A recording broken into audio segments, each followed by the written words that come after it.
Selamat malam para netizen dimanapun kita berada. Salam inspirasi bagi kita semua. Agak menarik juga ya membuat konten ya dengan anak pria ini ya di Bengkulu diserang kades. Akhirnya apa yang terjadi? Disuruh minta maaf kepada kepala desanya begitu. Kan aneh. Masa kepala desa tidak bisa dikritik begitu? Di mana letak logika sebagai demokrasi kita, sebagai kebebasan berpendapat begitu kan? Kok disuruh minta maaf begitu kan? Jangan-jangan kepala desanya ya perlu diaudit begitu kan? Ya mungkin saya rasa apa yang selama ini dilakukan oleh desanya mungkin biasa-biasa aja atau apa begitu. Kok bisa-bisanya kepala desa menyuruh anak muda ini disuruh minta maaf? Pada hakikatnya dia memberikan kritikan, memberikan kebebasan secara demokrasi begitu kan? Di mana letak logika hari ini kepala desa kok ada begitu, kepala desa masih memainkan preman seperti ini begitu. Kira-kira seperti itu begitu. Tetapi mari kita baca terlebih dahulu beritanya ya, atau komentar-komentarnya jadi netizen seperti ini. Ini apes pemuda di Bengkulu diserang kades, dipaksa minta maaf dan diancam dipidanakan gegara konten kritikan tentang masa jabatan kades 9 tahun. Kok ada hal seperti ini begitu kan? Ini lapel kades dah macam Jongang, ini nggak punya malu pengen 9 tahun ini. Betul bang, jalan terus pantang mundur kan aspirasi warga. Kena apa diintimidasi, kebohongan, kezaliman jika berkuasa bang ya.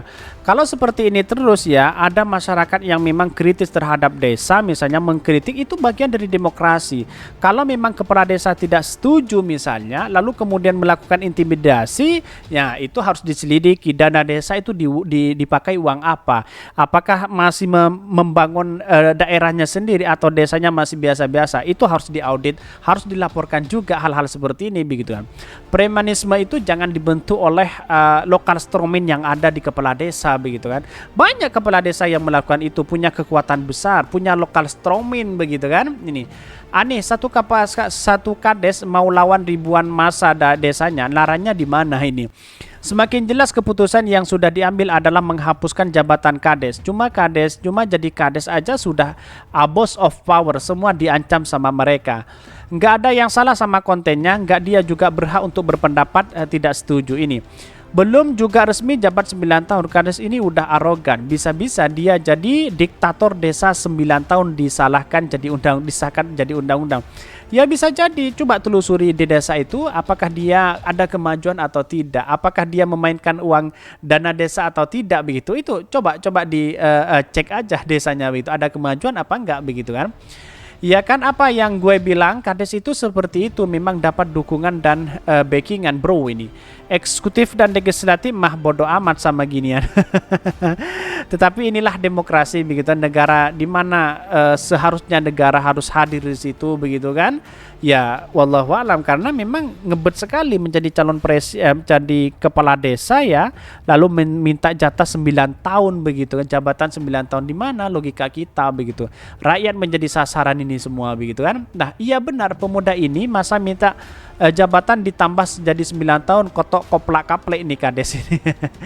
Ini sih abuse power, entar bisa masyarakat yang nolak kagak bisa ngurusi kakak atau KTP, seperti diancam para kades ini ke parpol. Ngeri loh.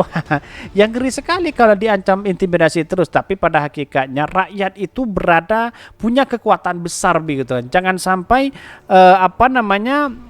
intimidasi seperti itu terjadi begitu kan. Hanya jabatan kepala desa apa yang mau dilakukan menjadi sebuah kepala desa begitu kan. Ya seharusnya dikritik seperti itu, bersyukur begitu kan. Ya kalau memang tidak ada atau tidak mau dikritik, ya jangan tinggal di Indonesia begitu, tinggal di sana, di luar negeri sana begitu kan. Atau jangan-jangan pergi ke sana ke luar negeri, kira-kira seperti itu begitu kan. Karena ini negara demokrasi begitu. Jangan takut kawan, netizen bersamamu udah main ancam-ancamkan kau kades ini. Makin lama kelakuan kades makin kocak ya. Jangan takut kawan ini. Jangan pilih kades aja kita sekalian ini.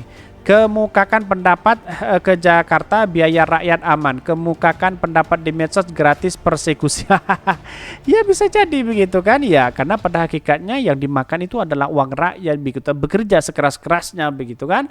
Wajar kalau ada pemuda mengkritik kepala desanya tidak bisa membangun desa misalnya, ya wajar-wajar aja, bagian dari demokrasi, bukan malah diintimidasi begitu.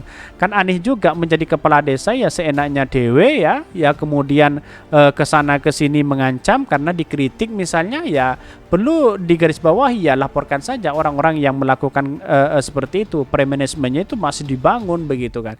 Ya wajarlah karena memang inilah demokrasi, kita harus terima semuanya begitu. Ini beritanya, ini konten soal jabatan 9 tahun yang bikin pria di Bengkulu ya diserang kades. Kok aneh begitu kan. Ini Bengkulu, nasib apes dialami Apip ya, seorang pemuda di Bengkulu yang harus berurusan dengan perkumpulan aparatur pemerintah desa seluruh Indonesia PEPDESI. Hal itu didalaminya gegara konten yang dibuatnya soal masa jabatan kades 9 tahun. Apip didesak PEMDESI untuk mengklarifikasi dan meminta maaf atas kontennya yang diunggah oleh YouTube di TikTok. Konten tersebut berisi kritik terhadap permintaan para kepala desa se-Indonesia agar masa jabatan kades diperpanjang 9 tahun. Bahkan Apip saat dihubungi Detik Sumut mengaku mengunggah videonya di TikTok ya. Apipur Rahman ya, konten tersebut berisi survei kecil-kecilan yang dilakukan kepada warga desa. Ia meminta tanggapan warga soal permintaan pada kades agar masa jabatan mereka diperpanjang menjadi 9 tahun. Saya menyampaikan pendapat sesuai dengan fakta yang dimaksud para kades atas permintaan warga perpanjangan hingga 9 tahun. Sebelumnya para kades menggelar aksi di Jakarta meminta agar masa jabatan kades diperpanjang hingga 9 tahun. Mereka mengklaim hal itu merupakan keinginan dan aspirasi masyarakat desa. Apip pun lalu membuat survei untuk membuktikan ucapan para kades tersebut melalui video yang kemudian diunggah di media sosial. Wow, sekarang diintimidasi begitu. Padahal menyuarakan hak rakyat begitu kan, memberikan aspirasi kepada masyarakat yang seharusnya diberikan kepada kepada masyarakat dan disampaikan kepada kepala desa begitu kan. Ya, ini seharusnya diapresiasi begitu, ada kritikan-kritikan seperti ini oleh pemuda begitu kan. Karena pemuda saat ini sadar apa yang dialami oleh pada rezim-rezim hari ini begitu. Kira-kira kan seperti itu logika kita begitu kan. Tetapi perlu diingat bahwa inilah bagian dari demokrasi. Kalau dia tahu nilai-nilai demokrasi dan demokrasi masa depan ya, teori-teori politik ya, dia akan paham menjadi kepala desa ya. Kalau tidak tahu pasti dianggap sebagai ancaman begitu. Dalam video itu tak satu pun warga mengaku minta perpanjangan masa jabatan kades sebagaimana diklaim kades. Bahkan ya yang saya tanyakan warga yang mana, karena tidak ada warga yang mengaku itu keinginan mereka. Setelah kontennya viral, Apip lalu menerima surat dari DPD PEPDESI Bengkulu Selatan yang isinya meminta Apip segera mengklarifikasi pernyataan dan meminta maaf kepada seluruh kepala desa seluruh Indonesia karena kontennya itu. PEPDESI bahkan mengancam akan menempuh jalur hukum jika Apip tidak mengklarifikasi dan meminta maaf. PEPDESI menilai postingan Apip tersebut telah melukai hati para kepala desa. Wow, sudah dianggap menjadi melukai hati kepala desa katanya. Padahal dia mengkritik begitu kan. Dengan kenyataan, dengan dasar itulah yang kemudian mungkin ya kritikan itu pada hakikatnya ditujukan kepada kepala desa yang memang melakukan hal-hal seperti itu begitu kan. Dari 6 tahun menjadi 9 tahun meminta jabatan itu, tapi tidak semua kepala desa saya yakin ikut demo begitu kan. Tetapi itulah bagian dari aspirasi masyarakat yang harus kita dengarkan sebenarnya begitu kan. Kok berani dia akan mengancam menempuh jalur hukum, di mana letak logikanya begitu kan.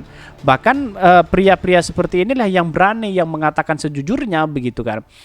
Berikut isi surat PEPDESI ya. Sehubungan telah dengan beredarnya video di YouTube tentang kepala desa, maka dengan ini kami meminta kepada saudara Apip untuk mengklarifikasi video yang dibuat dan juga meminta maaf kepada seluruh se-Indonesia berkhusus kepala desa di Bengkulu Selatan melalui media sosial yang ada.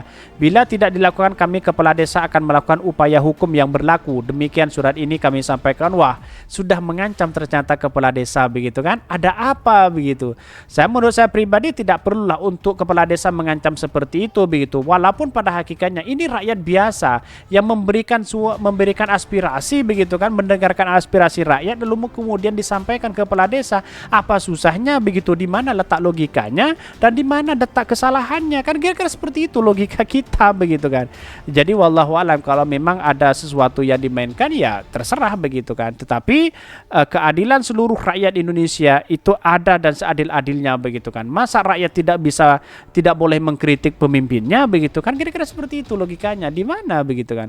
Ya hal-hal seperti ini jangan hanya lapor sana lapor sini begitu, delay aduan dan sebagainya. Perlu kita cermati kebebasan berdemokrasi. Yang penting itu bukan kebencian, tapi rasa saling mengkritik itu membangun bangsa. Tujuannya itu begitu kan. Tujuannya membangun bangsa bernegara. Kira-kira seperti logika kita begitu. Ya, saya tidak tahu sendiri sih apakah yang selama ini dilakukan kepala desa begitu kan. Tetapi kalau dengan adanya survei-survei yang ada itu ya harus ditekankan apakah itu aspirasi masyarakat yang harus kita sampaikan ke kepala desa. Kira-kira seperti itu. Mungkin itu yang kami sampaikan. Tonton terus channel Hodari Podcast Rakyat ini karena ada berita-berita menarik dan viral setiap harinya. Salam para netizen, salam inspirasi bagi kita semua. Jangan lupa di subscribe channel YouTube Hodari Podcast Rakyat ini.